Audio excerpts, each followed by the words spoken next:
The Lord be with you. A reading from the Holy Gospel according to Matthew. When Jesus had come into the temple area, the chief priests and the elders of the people approached him as he was teaching and said, "By what authority are you doing these things? And who gave you this authority?" Jesus said to them in reply, "I shall ask you one question, and if you answer it for me, then I shall tell you by what authority I do these things. Where was John's baptism from? Was it of heavenly or of human origin?" They discussed this among themselves and said, "If we say of heavenly origin, he will say to us, 'Then why did you not believe him?' But if we say of human origin, we fear the crowd, for they all regard John as a prophet." So they said to Jesus in reply, "We do not know." He himself said to them, "Neither shall I tell you by what authority I do these things." The Gospel of the Lord.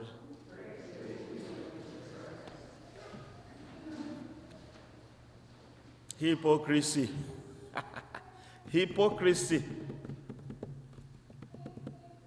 To those fellows, they came to Jesus not to find out the truth, because the truth is liberating. The truth brings one to the touch of humility. No, that was not what they desired. They desired to hem him to one corner. They desired to find something to nail him. They desired to find a dearth, like people do in politics, on him. That was what they desired to do, not to find the truth. Because the truth exists independent of everybody, whether you know it or you don't know it. The truth continues to exist. Whether you fight it or not, the truth continues to exist. Whether someone says it or not, the truth continues to exist. Whether it is about a majority of people saying no, the truth continues to exist. The truth is the bright morning star. The truth is the Son of God. The truth is Jesus. By what authority do you do these things? And indeed, what they wanted to do was to claim that he was blasphemous. That was what they wanted. To say this guy is blasphemous, he's blaspheming, calling himself equal to God, or that he has authority from God. But in the rabbinic tradition, among the rabbis, asking a question was not deflecting the answer. He was actually pushing through to get to the real motive, the motive behind their question. And so he asked them, John's baptism, is it heavenly or human? What origin does it? You know, when you're speaking the truth, you don't need conversation. You don't need to start asking people what that looks like. The truth is clear. It's evident always. But they had to speak to themselves. If we. Where you hear those harsh words going around, it's empty, it's lie. If we say it is heavenly origin, he will say, if it is a human, we fear this. So where there is truth, there is no fear. Perfect love. In perfect love, there's no fear. And sometimes people don't really get it. Sometimes we are speaking about the word of God. Some people are just sitting, listening to fairy tales. And they just hold on to the fairy tales because they don't even know the word of God. You'll be preaching in the church and you're talking about the truth and the tradition of the church, but everybody opposite will say, that doesn't look like what I have in mind.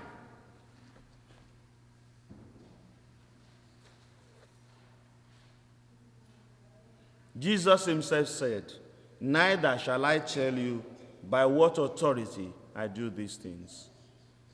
They could not cage him by their own little-mindedness. They could not cage him by their own hypocrisy.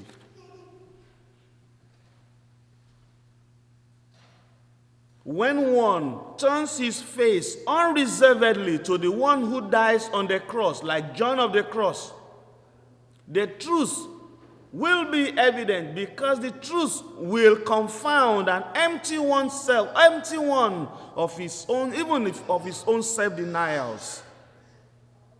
That's what happened even to Balaam. Balaam was gifted with the grace of God to preach, to proclaim, to be a prophet. But sometimes he was puffy. He was puffing himself. And Balak, the king of Moab, was ordering him to go offer rams, to offer bulls, to offer bullocks, 21 of them, to offer it in order to curse Israel. But there were so many promises that God gave to Abraham many, many years ago. I will bless those who bless you, and I will curse those who curse you. The same thing continued in his child, in Jacob. And God said to Jacob, after the big battle that he had with him overnight, he said, I will bless those who bless you. A continuity of the covenant. The house of Israel, a star shall advance from Jacob, and a staff shall rise from Israel. The star of Jacob. The continuity of that kingdom is Jesus. When we look up to him, we receive blessing. He who blesses you will be blessed. He who curses you will be cursed. The cross is the source of blessing. Jesus, who is being born in Bethlehem, came only to die. He's the only human person. He's the only one. We call him, human, both truly human and truly God. He is the only one who came to die, not to live. But in his living, in his death, he brought blessings. When we do not know, we should sing with the psalmist, teach me your ways, O Lord. Not to fight the truth, because you cannot fight the truth. St. Augustine will say, the truth is like a lion. You don't need to defend it. Let it out. It will defend itself. We know that already. That analogy is perfect.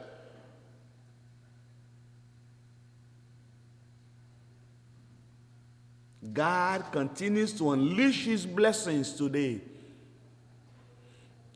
For Balak, and previously even for Balaam, there are so many people, even still today, who literally oppose the truth. And when they oppose the truth, they become accursed by that fact. Just because you oppose the truth, you are cursed. Just because people turn their backs against life, what happens? They go into death. They die. Truth frees. Truth is nourishing. The truth is the Eucharist. The truth is the cross. The truth is Jesus.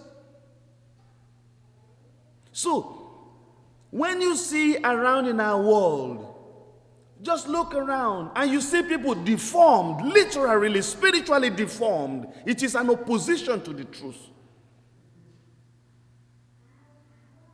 When you see people walking around and actually you think they are walking on their legs, actually they are turned upside down. Their head is what is used. Because when the head is on the ground walking, the head is not thinking anymore. It's the legs that they think with. They think on their bellies. The truth is, because they're devoid of the truth, and there's no blessing there.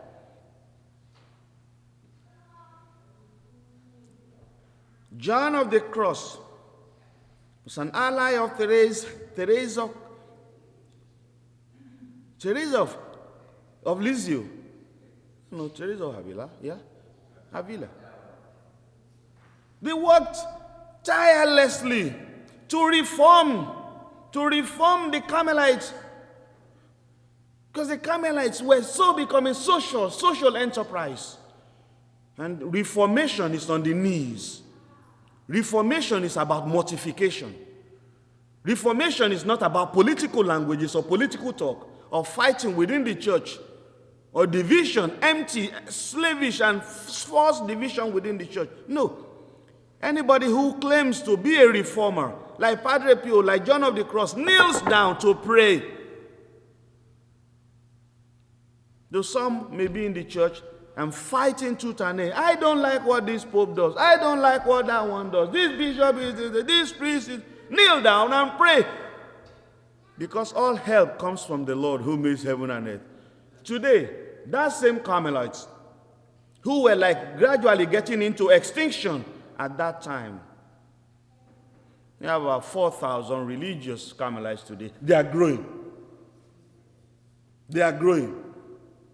Because they face the cross, they do not face the world. The cross never changes. It stands on the same spot. The whole world continues to spin around, but the cross is on the same spot. The cross confounds. The cross is our victory. The cross is our joy. The cross looks like a failure, but truly, nothing changes the world much more than embrace of the cross. That actually is the mercy of God steering on the world. Until we embrace him, we will continue to experience frustration. People will continue to experience failure until you embrace the cross of the Lord. Never be afraid of it. Don't be afraid of the cross, because the Blessed Mother, standing by the foot of the cross, made the cross also sweet experience for her son. That's what she'll do for everyone who embraces the cross. Let us rise and pray.